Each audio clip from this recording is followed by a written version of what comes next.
Hello po sa inyong lahat mga kabuksi. Ngayon muli po natin balikan si Kuya Rodel. Yung pong kumukuha po ng buho o yung pong kinukuha niya pong parang kawayan na kinukuha niya sa bundok.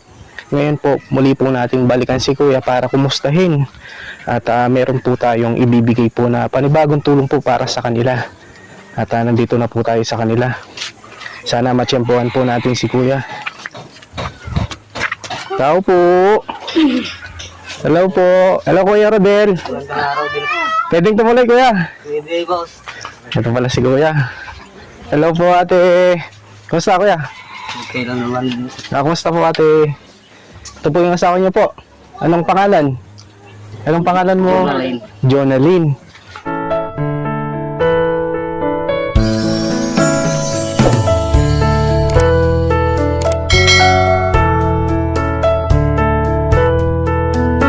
Kuya Rodel, kumusta?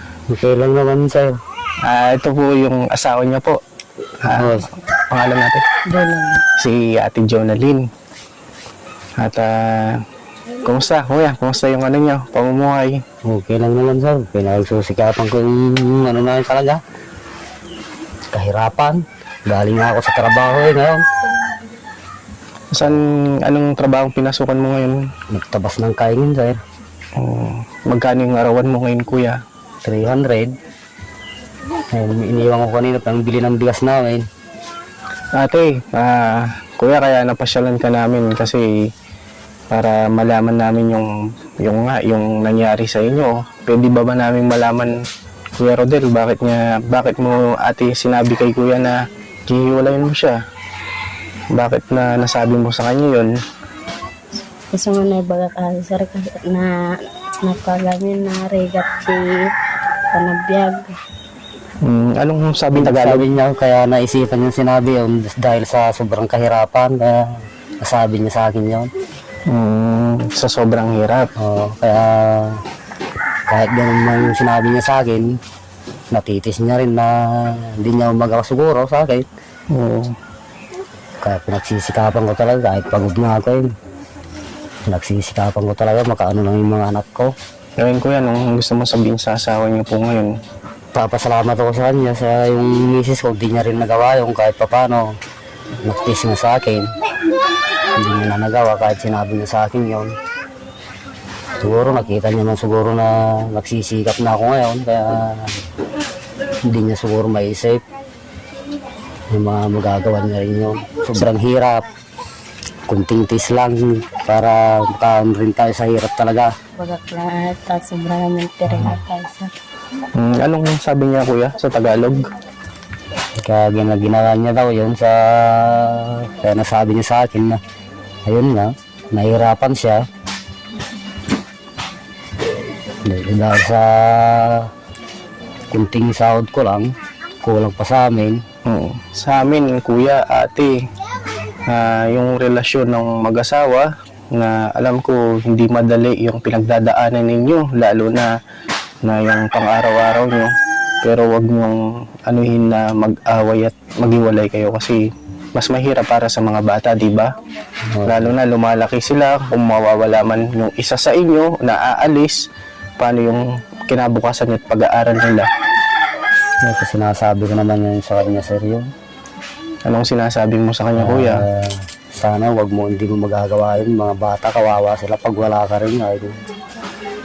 Kaya pag natutulog kami, sinasabi ko sa kanya yun. Oo, sabi niya.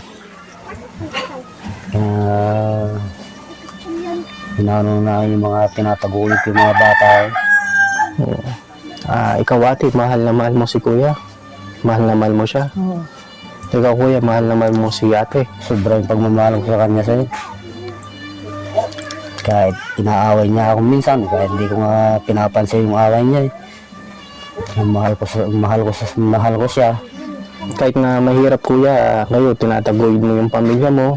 Oo, sir. Basta't makaraos sa pang-araw-araw at tulitin nyo na kahit ano man natin, ano man mga pagsubok na dumating po sa inyo, kahit na alam naman natin na nakakaraos lang tayo minsan sa pang-araw-araw, yung importante nandiyan yung asawa mo, ginagabayan kayo, nagsusumikap siya, lalo na para sa mga anak mo. Sir. Nung kasi nagkakilala kayo, di ba? Nakita mo naman yung pamumuhay nila nung nagkakasama kayo, nag-uumpisa pa lang kayo. Dapat kung ano man yung kahirapan na nararanasan nyo, pinagsasamahan nyo, dapat yun yung gawin yung kalakasan at inspirasyon para sa mga anak nyo. Huwag nyo isipin yung maghihiwalay. Kasi kung maghihiwalay kayo, mas mahirapan yung mga anak nyo po. Na magiging kawawa lang sila, sir. Nalalaki sila ng walang makilalang ina. Yung mga anak natin, pipilitin kung makapag-aral lang sila, tatagulid kayo sa hirap. Kaya konting tis lang yun. Kaya huwag kang mag-iisip kung sino yung iniisip mo. Kaya pipilitin natin mapag-aral yung mga bata. Kaya yung kahit anong hirap, tatagulid natin, pagtulungan natin yung hirap talaga para makawon tayo. Ate, ngayon, habang naano mo si Kuya, na narinig mo, na ano mo yung sinasabi niya. Ngayon, yung kahirapan, huwag nyo nang isipin yun, no? Yung isipin nyo na yung kinikita ni Kuya, ano ba yung ginagawa ng asawa mo? Ano ba yung pinagsasakripisyo niya para din sa inyo, di ba? Kaya, huwag na kayong mag-aaway, no? Huwag mo nang isasagi sa isipan ni Kuya na umalis ka. Kasi mabigat sa damdamin ng asawa mo na sabihan mo siya na aalis ka. Kasi kung ganun na mangyayari, parang mahirap sa kanya yung pang-araw-araw niyang gawain. Parang hindi siya makakapag-focus sa trabaho niya. Ikaw, ate, mahal na mahal mo si Kuya. Ikaw, Kuya, mahal na mahal mo si ate. Mahal na mahal ko siya, sir. At ngayon, kung talaga nagmamahalan kayo, pwede ba kayong magano nang papatunay sa inyo na nagmamahalan kayo? Kiss mo nga, Kuya, si ate.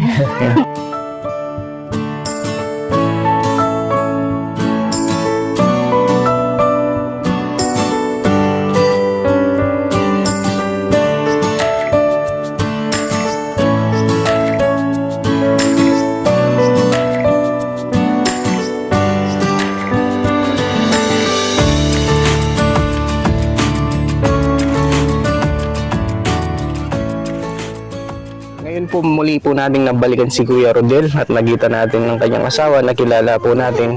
At kami po hindi lang yung pagtulong po yung ginagawa po namin. Ginagawa din po namin na pinagsasabihan o pinapayuhan din po na yung po mag-asawa na tinuturuan din po natin sila na kung ano man po yung mga problema, ano man po yung mga dumating na pagsubok sa kanila na mahirap po kasi na sa mga mag-asawa na po bigla pong maghihiwalay. Marami na din po tayong na-vlog o natulungan na ganyan nangyari at ang magiging ano po doon, biktima yung mga bata. Kaya ngayon pa lang, habang nandito po kami, na pinayuhan po natin sila at sa amin lang po, kaya sinasabi lang namin yung Kuya para din po sa inyo, lalo na po para sa inyong mag-asawa at lalo na po para sa mga anak nyo po. At ganun pa man ate, no? Huwag mo na lang isipin na yung paghihiwalay, no? Nandiyan naman si Kuya, yung dyan ng asawa mo, ginagabayan kayo, nagpupursige siya, nagsusumikap siya. At no Kuya?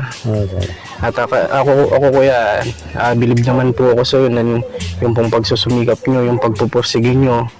Kaya huwag na lang mag-aaway, no ate?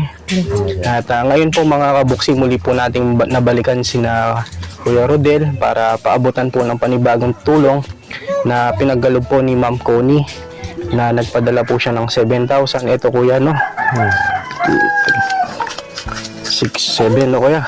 Ito Kuya, bigay ni Ma'am Connie para makabili kayo ng pagkain nyo, bigas, makabili kayo ng mga gamit ng bata. At ito Kuya, tanggapin mo Kuya. Maraming salamat sir talaga sa akin.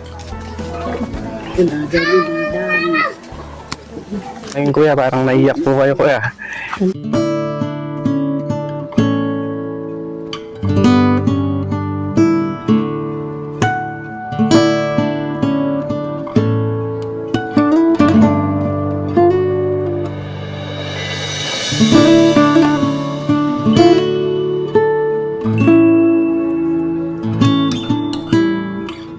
Maraming salamat Madam Kunay sa tulong mo sa akin, sa amin na mag-asawa Madam. magsusumigap ako, madam, para may taguyod ko yung pamilya ko. Huwag na mag-aaway, no? At ito po mga kabuksing, muli po nating nabalikan si Kuya Rodel at nabisita po natin ng kanyang pamilya dito po sa kabundukan. Ako po ay nagpapasalamat sa mga kabutihan ng mga kababayan natin na nasa ibang bansa, lalo na kay Ma'am Connie at sa lahat ng mga tumutulong. At yan po yung perang yan, laan mo pambili ng mga bigas, gatas ng anak mo, diaper, no? At para kahit papaano makatulong po sa pang-araw-araw. Ngayon po, meron na naman po tayong panibagong tulong po na naibigay po kay na Kuya Rodel at sa pamilya niya. Maraming salamat po sa inyong lahat mga kabuksi. Sige kuya, no? Sige po. Salamat. Sige po. Sige ate, na. Anak